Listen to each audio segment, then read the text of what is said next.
자, 역사를 가장 역사답게 가르친다고 자부하는 황현피입니다.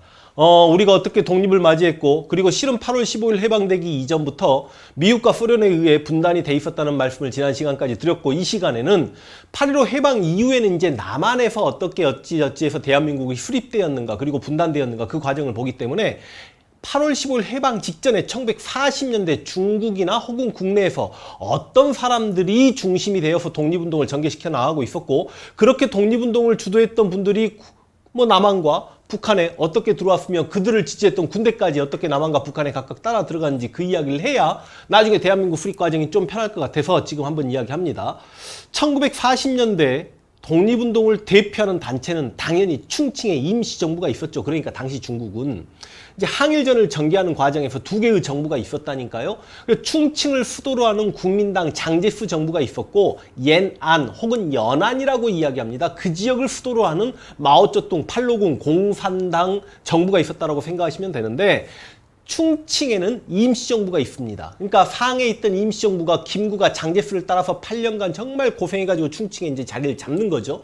그리고 장제스가 윤봉길 의거를 배경으로 해서 중국 관내에서 무장단체를 만들 수 있도록 허락을 해주겠다라고 해서 그때부터 김구 선생님이 장제스를 따라다닌 건데 40년 충칭에서 한국 광복군이 진짜로 창설됩니다. 자, 그리고 이래저래 해서 이제 지금 여기서 조선의용대까지 설명을 하고 김원봉까지 설명하기는 너무 시간이 걸리니까 원래는 1938년에 한커우란 곳에서 만들어진 김원봉의 조선의용대가 이제 항일전을 전개하는 과정에서 원래 조선의용대는 국민당 정부의 지원을 받고 만들었는데 저 국민당 정부는 김구 데리고 도망치려고 정신이 없기 때문에 항일전에 대한 의지가 안 보이니까 조금 더 항일전에 대한 의지가 보이는 마오쩌둥에게 보내달라라는 부하들의 외침이 있었기 때문에 뭐 최창익이라든지 이런 사람들 필두로 조선의용대 화북지대가 만들어집니다. 예난로 간 거예요, 조선의용대가. 그래서 마오쩌둥과 손잡고 호가장 전투, 반소탕전 막 이런 데서 승리를 합니다. 그런데 이제 일본의 침략이 본격화됐고 그 조선의용대 본대가 있는 한커우까지 일본에게 점령당하니 김원봉이 조선의용대를 데리고 자신들의 부하들이 있었던 예난 조선의용대 화북지대와 합류하려고 낙양까지 갔는데 원래 김원봉을 예뻐했던 장제스, 그리고 김구도 이왕이면 김원봉이 자기에게 와야 세력이 더 커지는 거 아니야. 장제스와 김구가 김원봉아 예난로 가지 말고 충칭으로 하라. 그러니까 김원봉이 충칭으로 틀어버리죠. 이게 김원봉의 조선의용대에 충칭 임시정부 한국광복군 합류입니다. 그래서 어찌 됐든 간에 봐봐.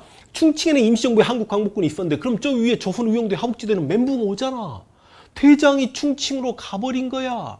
그러니까 조선의용대 화북지대가 어렵습니다만 화북조선 독립동맹이라는 단체를 만들고 주석은 김두봉이었습니다. 산하 부대 이름을 조선의용군으로 바꿉니다. 그러니까 이제 정리할게요.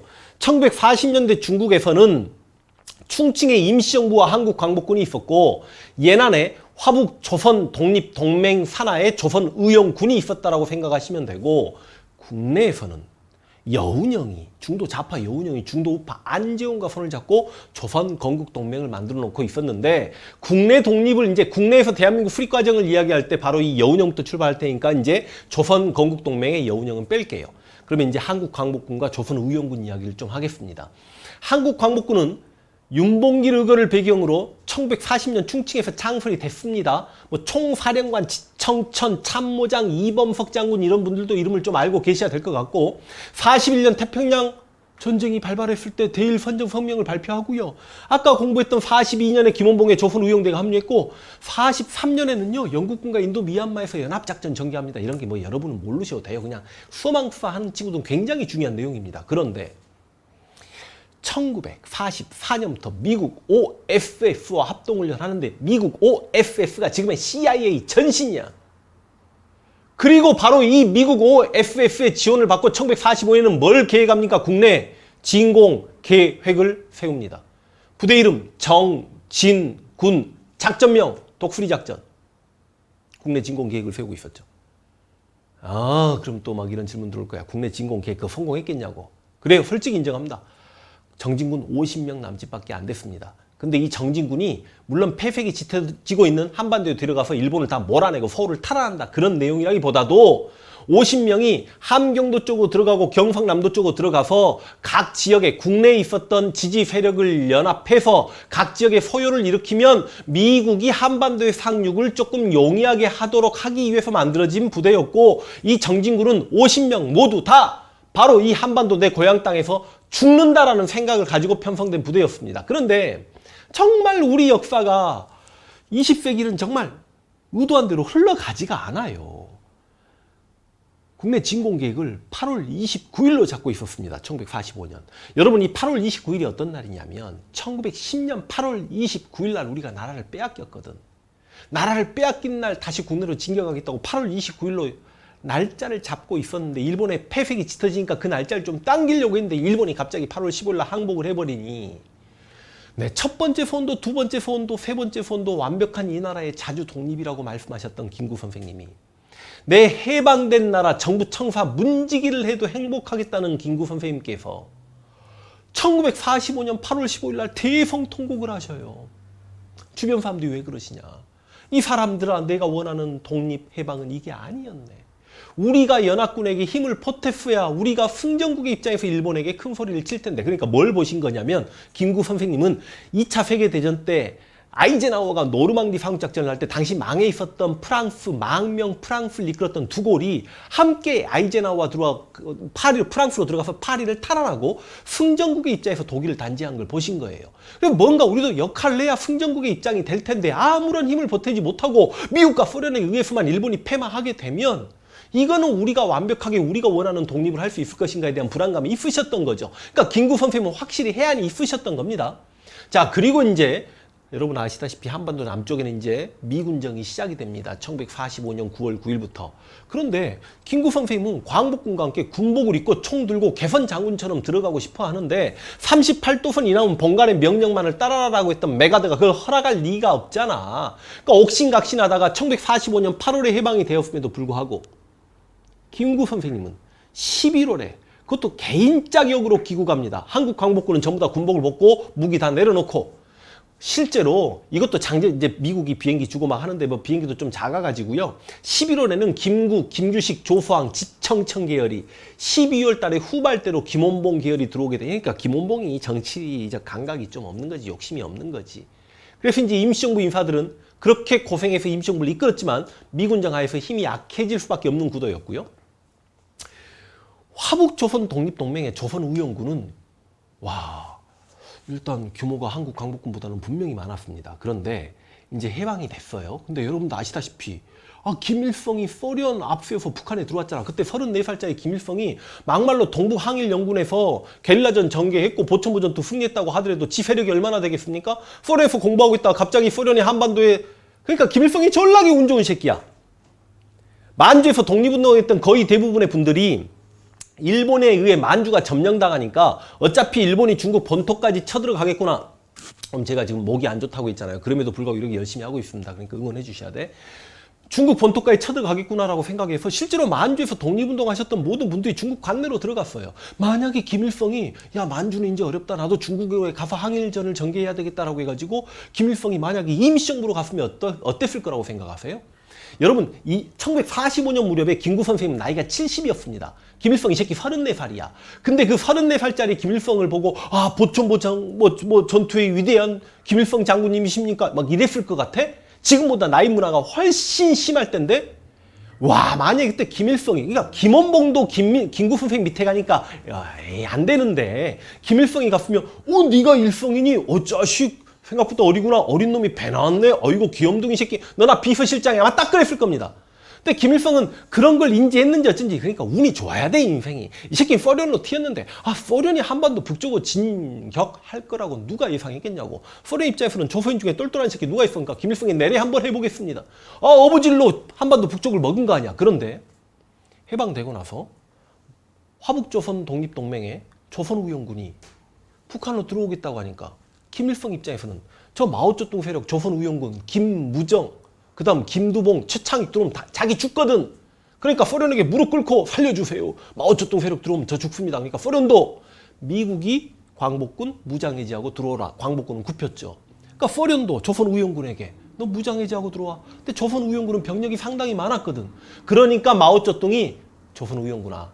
어차피 국민당과 우리 공산당이 한판 붙어야 돼. 국공내전이죠. 국공내전에서 여러분도 아시다시피 마오쩌둥이 중국 대륙을 먹었고 패잔병 국민당은 대만로 들어간 거 알고 있잖아. 그러니까 이렇게 꼬셨겠죠, 마오쩌둥이. 항상 우리 중국 역사의 한반도 역사는 영향을 받았다. 이건 팩트고 사실이에요. 중국이 통일제국이 나타나면 실제로 한반도도 통일국가들이, 내가 이거 설명해드려야 되나 지금? 중국이 분열기면 우리도 분열기였습니다. 그러니까 이렇게 이야기했겠지. 마오쩌둥이 조선우영군에게 우리 공산화, 중국의 공산화를 위해 너희가 힘을 보태준다면 한반도 공산화도 우리가 분명히 도움을 주겠다. 그리고 우리가 공산화되면 너희도 공산화될 것이다. 도와달라. 이때요, 조선우영군이 어마어마하게 큰 힘이 됩니다. 마오쩌둥 회고록에 보면 조선우영군이 없었더라면 과연 중국이 공산화에 성공할 수 있었을까라고 무한한 고마움을 표하고, 그리고 이제 화북조선 독립동맹의 주석이었던 김두봉이 북한에 들어가서 김일성과 정치적 화해를 하게 되면서 북한의 인민군이 창설되니까 마오쩌둥이 눈물의 환송식을 해주면서 열차에 태워가지고 조선우영군이 인민군에 합류합니다. 이거 시험에도 진짜 잘 나와요. 이때 인민군에 합류한 조선우영군의 숫자가 그냥 제게 제일 자료적으로 적은 게 47,000명. 많게는 5만 명이 넘습니다. 당시 북한군의 10개 사단 중에 3개 사단이 조선우영군 인물들로 구성이 됩니다. 어마어마한 병력이죠.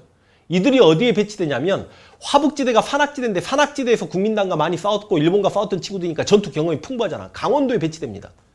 그리고 1950년 6월 25일 새벽 4시 북한 괴뢰 집단이 남침을 했다. 그런데 탱크 몰고, 소련제 탱크 몰고 남침하니까 너무 갑작스러운 기습 침략에 밀렸다라고 하는데, 밀렸던 여러 가지 이유 중에 하나가 바로 전투 경험의 차이였겠죠. 그러다 보니까 여러분, 대한민국에서는 조선우영군을 공부시킬 수가 없잖아. 독립운동 단체인데 결과론적으로 이게 1950년 6월 25일 날 강원도 쪽에서 남침했던 북한의 침략 세력인데, 그래서 남한에서 공부되어지지 않다가 역시 2005년에 근현대사 교과서에 이제 팩트는 팩트대로 가르치자라고 조선우영군을 공부시키고, 이게 시험에도 나옵니다. 막 교육청 시험에도 나오고요, 평가원 시험에도 나오고요, 수능 한능검 다 출제됩니다. 조선우영군이 북한의 인민군에 합류했다.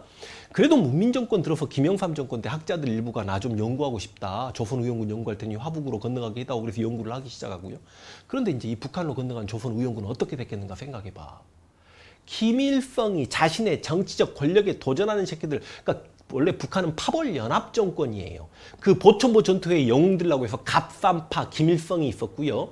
소련파 그러면 허가이가 있었고요. 그 다음 남노당 박헌영이 있었고요. 가장 힘이 센 건, 김일성 다음에 힘이 센 건 연안파입니다. 김무정, 김두봉, 책창익.